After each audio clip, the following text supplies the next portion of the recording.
Bí ẩn chu kỳ 26.000 năm, kỷ nguyên ánh sáng hay thời mạt diệt. Triết lý nhân sinh mến chào quý vị khán thính giả đang theo dõi chương trình trên kênh Triết lý nhân sinh. Rất nhiều sự kiện đang xảy ra và sẽ xảy ra rất nhanh chóng. Chỉ vài năm nữa thôi, tất cả chúng ta sẽ bước hoàn toàn vào một mức rung động hoàn toàn mới của ý thức. Một bước nhảy vĩ đại đánh dấu sự kết thúc của một chu kỳ tiến hóa đã kéo dài hàng triệu năm. Đây không chỉ là một giai đoạn truyền tiếp, đây là cuộc thanh lọc cuối cùng trước khi bình minh vũ trụ hé rạng. Thế giới bên ngoài với những cuộc chiến, khủng hoảng, sụp đổ chỉ là tấm gương phản chiếu sự tan rã của những khuôn mẫu lỗi thời đã cầm giữ con người trong bóng tối hàng thiên niên kỷ. Mỗi cơn sóng dữ, mỗi trận bão lòng đang thổi qua nhân loại đều là lời nhắc rằng chúng ta đang ở giữa cơn co thắt cuối cùng trước khi sinh ra một thời đại mới. Tất cả những hỗn loạn bạn đang thấy, từ biến động khí hậu, dịch bệnh, khủng hoảng kinh tế cho đến sự trỗi dậy của những sự thật bị chôn giấu, không phải là ngẫu nhiên. Đó là kế hoạch thiêng liêng đã được khắc vào linh hồn nhân loại từ thuở khai sinh. Nó là cơn đài tẩy để dọn đường cho một trái đất mới, nơi mà lòng từ bi, ánh sáng và trí tuệ sẽ trở thành nền tảng mới của sự sống. Năm 2024 chính là điểm chạm đầu tiên, năm của sự vạch trần, nơi mà những tầng lớp giả dối bắt đầu sụp đổ từ bên trong.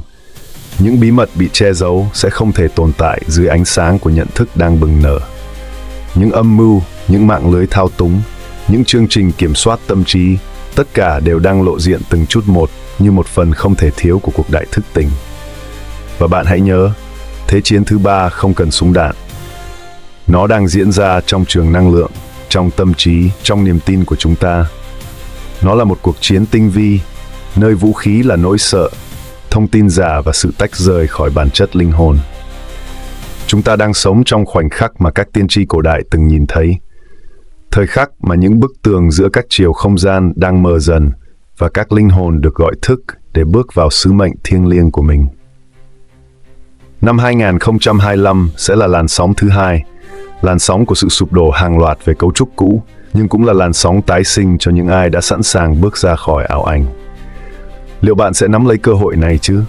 Hay sẽ bị cuốn trôi trong cơn lũ tan rã của một thế giới cũ không còn phù hợp với ánh sáng mà bạn đang mang? Trò chơi của truyền thông là kích động sự sợ hãi bên trong chúng ta, khiến cho ta nghĩ rằng mình có thể bị làm hại bằng cách nào đó. Giới tinh hoa đã khéo léo khiến cho những người tỉnh táo nhất lại đi giao giảng với nỗi sợ hãi của thuyết âm mưu, từ đó lại nuôi dưỡng hệ thống sợ hãi của bọn họ theo một cách khác và không ngừng gia tăng. Những nhà tạo hóa yêu dấu, tôi muốn bạn hiểu rằng bạn còn quyền năng hơn cả những chúa bóng tối đáng sợ nhất trên hành tinh này. Đối mặt với bóng tối tới từ bên ngoài, hãy nói ra sự thật cao nhất của chúng ta. Bởi vì bóng tối cần phải được nhìn thấu và soi rọi. Nhưng đừng cấp thêm cho chúng khoái cảm bằng việc nuôi dưỡng sự sợ hãi của các bạn. Thay vào đó, hãy lan tỏa ánh sáng yêu thương của mình vào sâu trung tâm nỗi sợ, cho phép nó trôi lên trên bề mặt và được giải trừ. Bằng cách đó, chúng ta sẽ đối mặt trực tiếp với phần bóng tối trên hành tinh, đối mặt với thế lực đang nuôi dưỡng ảo tưởng của họ về quyền lực và sự kiểm soát. Rồi nở một nụ cười của sự sáng suốt rằng tất cả những âm mưu của các bạn đã được nhìn thấu. Chúng tôi sẽ không tham gia vào hệ thống vô nghĩa này của các bạn thêm một chút nào nữa. Cảm ơn vì tất cả. Khi mọi chỗ bên trong chúng ta được mang ra ánh sáng, bóng tối sẽ không còn đường lui, và vì thế nó biến mất vào trong hư vô. Vì vốn dĩ đã luôn là như vậy. Các chúa bóng tối khi không còn chỗ đứng sẽ không thể giữ được sự kìm kẹp của họ lên loài người và nhanh chóng rời khỏi bức tranh. Nếu không có số đông dân chúng được nuôi dưỡng bằng sự sợ hãi, thì thời gian của họ trên trái đất coi như sẽ kết thúc. Các nhà tạo hóa thân mến, hãy không ngừng soi rọi ánh sáng tình yêu thuần khiết vô điều kiện của mình vào giữa bóng tối u ám của Illuminati mà không hề bận tâm đến kết quả. Họ sẽ chấp nhận món quà ánh sáng của các bạn hoặc là lảng tránh nó bằng nụ cười khinh bỉ.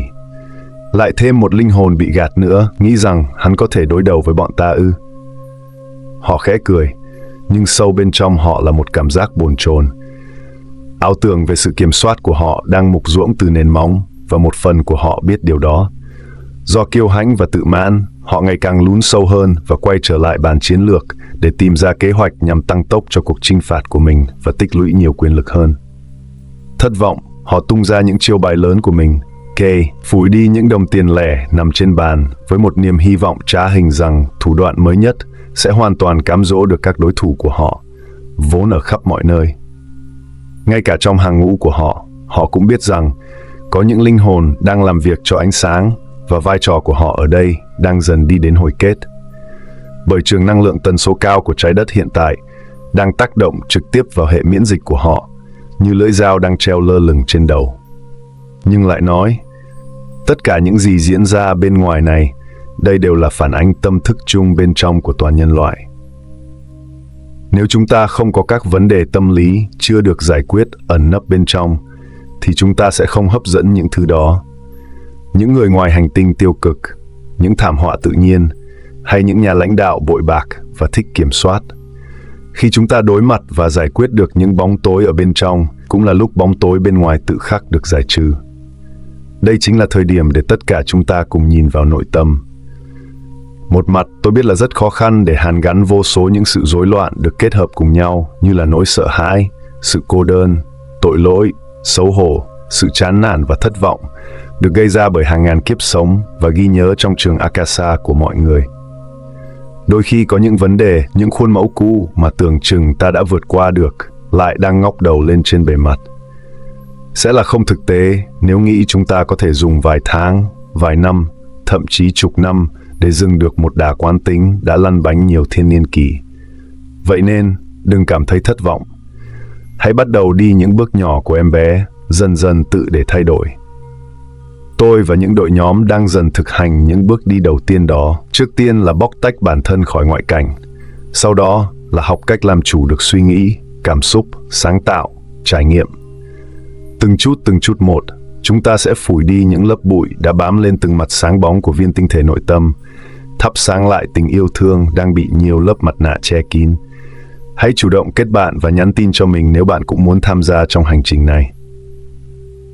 Kế hoạch tổng thể, chỉ có súc vật mới có thể quay lưng lại với nỗi đau khổ của đồng loại mà chăm lo riêng cho bộ lông của mình. Theo các lạt ma, dẫu biết rằng vạn vật được vận hành theo các quy luật riêng, nhưng không khỏi xót xa, đau lòng trước thảm cảnh diệt chủng quy mô toàn cầu và lớn nhất trong lịch sử nhân loại như hiện nay. Trở lại năm 1994, nạn diệt chủng Rwanda khiến 1 triệu người dân vô tội đã hy sinh chỉ trong vòng 3 tháng, được nằm trong kế hoạch của Cabal, thế lực ngầm, được thực hiện bởi CIA. Liên Hợp Quốc, Tổ chức Nhân quyền Thế giới đã làm gì? Chúng tôi rất lấy làm tiếc và quan ngại sâu sắc, nhưng chúng tôi không thể làm gì hơn ngoài việc quan sát. Lạ đời thay, nhưng thực sự họ đúng là chỉ quan sát. Tất cả những tổ chức lớn trên thế giới chỉ là những con rối bù nhìn theo sự sắp xếp, chỉ đạo từ trong bóng tối. Những gì chúng ta biết về họ quá ít, bởi nó chỉ được thể hiện thông qua màn hình TV. Quay trở lại Rwanda, để khiến một nhóm người mất nhận thức, mất kiểm soát hành vi và hành động theo bản năng thú tính có dễ dàng hay không? Hoàn toàn đơn giản. Chỉ cần tác động vào hệ thần kinh trung ương, mà đặc biệt nhất là thùy trước trán, thông qua nhiều hình thức khác nhau. Như trường hợp Rwanda, CIA đã sử dụng sóng vi-ba mang tần số cao nhất định, được phát ra từ những chiếc trực thăng. Chúng lượn vòng trên bầu trời trong suốt 3 tháng liền, kết hợp với chất dẫn mang từ trường đã được tiêm vào hầu hết người dân theo hình thức tiêm chủng bắt buộc trước đó, mang danh nghĩa là phòng ngừa bệnh tật. Hệ thần kinh đã bị kích thích, ức chế, phản ứng, giải phóng. Quá trình này được lặp đi lặp lại nhiều lần với tần suất cao, khiến mọi người mất kiểm soát hành vi tạm thời. Được ví như là zombie, bản năng trỗi dậy và hành động như thú dữ. Vậy nếu chỉ sử dụng sóng vi-ba cao tần mà không kết hợp chất dẫn, thì có thể khiến não bộ bất hoạt được hay không? Được, nhưng sẽ mất một thời gian khá dài. Vì sao chất dẫn mang từ trường lại được tập trung vào hệ thần kinh trung ương, mà không phải là các vị trí khác trong cơ thể? Hiểu đơn giản như này, não bộ có khoảng 100 tỷ tế bào thần kinh, là trung tâm điều khiển chính của cơ thể. Chúng hoạt động dựa trên cơ chế điện hóa. Vì vậy, chất sẽ được tập trung về não bộ khi có sự kích thích cộng hưởng mạnh từ sóng điện từ mang tần số cao, tác động từ bên ngoài. Chính chất dẫn này đã gây ra sự ức chế, kích thích, phản ứng. Chúng ta cũng đã hiểu về cơ chế hoạt động của lò vi sóng rồi chứ nhỉ? Sóng điện từ tần số cao đã làm biến đổi chất của phân tử tế bào, chuyển hóa chúng đến các hợp chất axit mang độc tố. Khi chúng ta đưa các loại thức ăn này vào khiến cơ thể bị nhiễm độc, ung thư cũng từ đây mà hình thành. Vì vậy, lò vi sóng đã được loại bỏ hoàn toàn ở các nước phát triển. Chúng ta đang bị nướng chín bởi các sóng điện từ mang tần số cao này. Chúng ta hãy tự vấn rằng tại sao sóng 5G được phát triển và lắp đặt nhanh chóng trong thời điểm này tại các thành phố lớn trên khắp thế giới. Liệu rằng sự kiện diệt chủng Rwanda có được lặp lại hay không? Tại sao lại có sự trùng hợp ngẫu nhiên đến mức lạ thường như vậy? Virus gây bệnh là sự bịa đặt xuyên thế kỷ, đã được chứng minh bởi nhiều nhà khoa học tầm cỡ trên toàn thế giới và đã được trình bày rõ trong 8 phần virus mà mình đã chia sẻ. Đã là bịa đặt thì nó hoàn toàn không có thật. Vậy nhiệm vụ của vaccine là gì? Và nó cũng đã được trình bày rõ trong bài Kiểm soát dân số. Nhiệm vụ chính của nó là thanh lọc dân số, và tài khoản của mình cũng đã bị khóa vì lý do nói lên sự thật khủng khiếp này.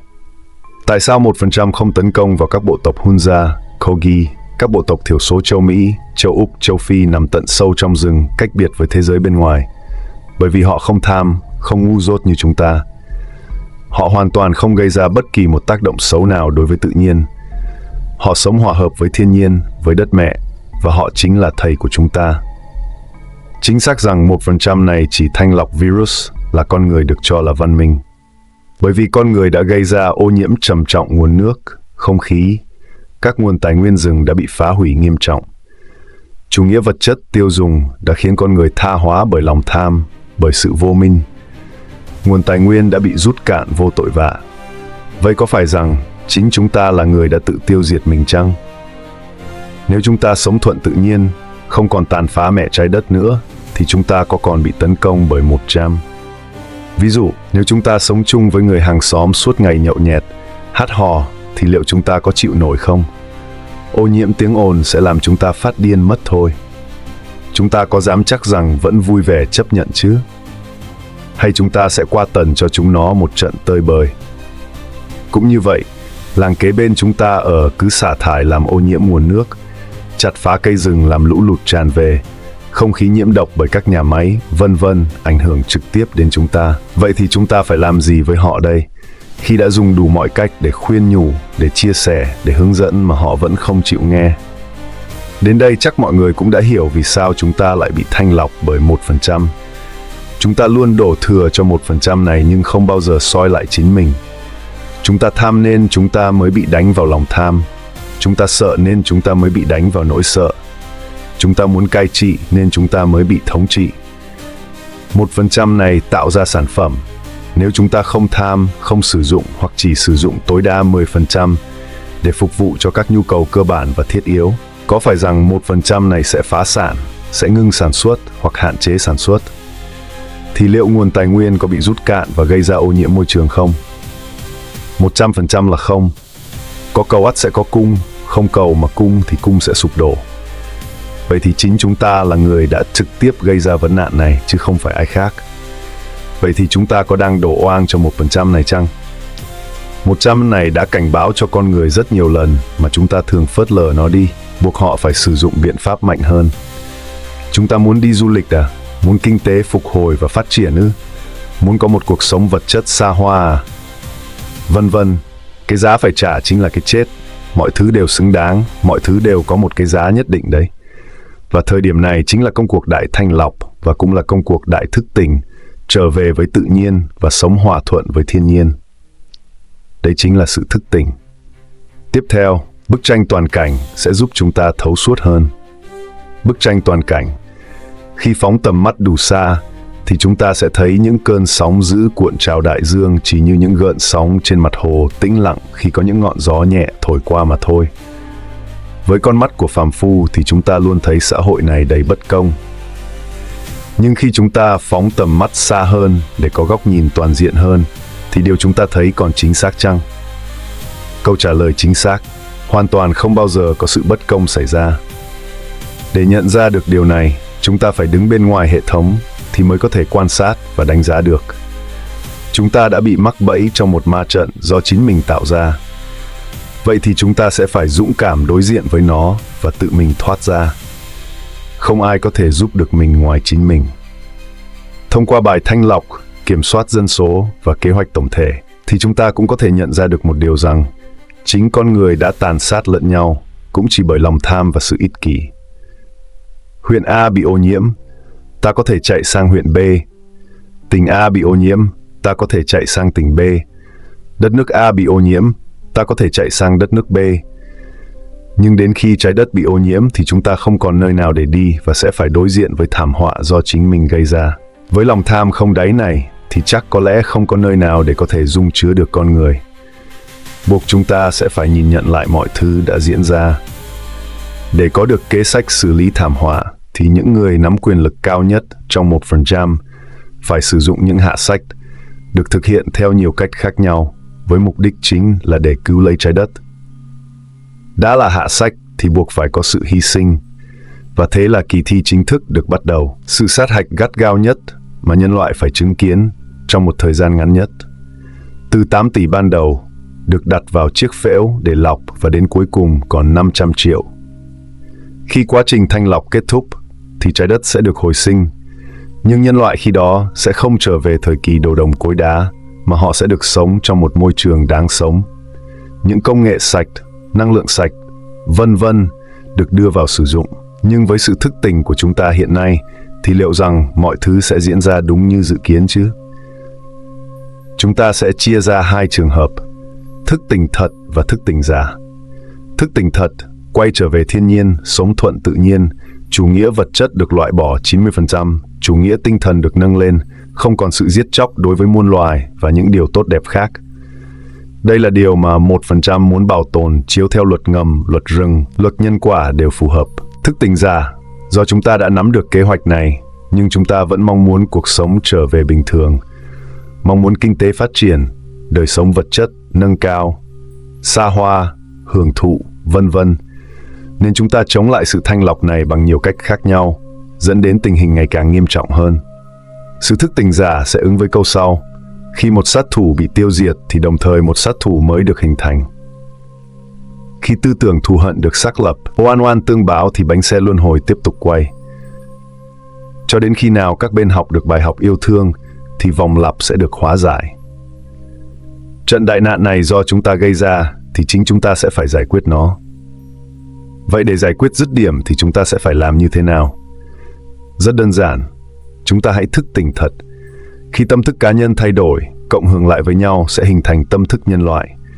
Khi đó, dòng thời gian sẽ trở về đúng với trạng thái ban đầu.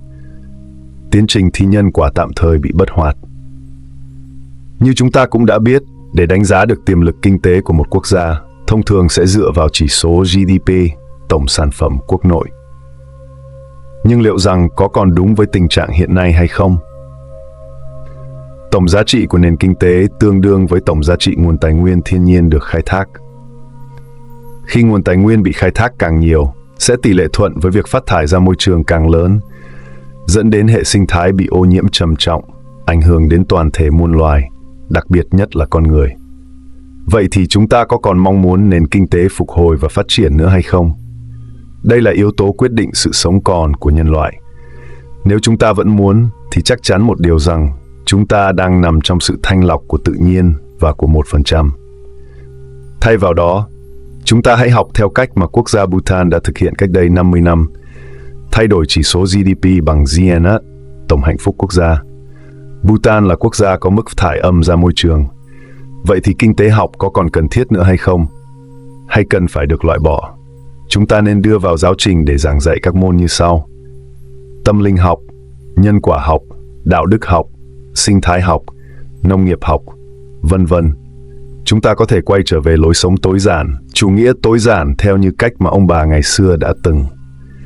Khi chúng ta biết đủ thì mọi thứ sẽ đủ đầy. Hãy ghi nhớ 4 quy tắc tâm linh của người Ấn Độ. Bất cứ người nào chúng ta gặp thì đúng là người mà chúng ta cần phải gặp. Bất cứ điều gì xảy ra thì đó chính là điều phải xảy ra. Tất cả mọi chuyện xảy ra đều đúng thời điểm. Những gì đã qua thì cho qua. Đừng mong thế giới thay đổi khi chính chúng ta không thay đổi.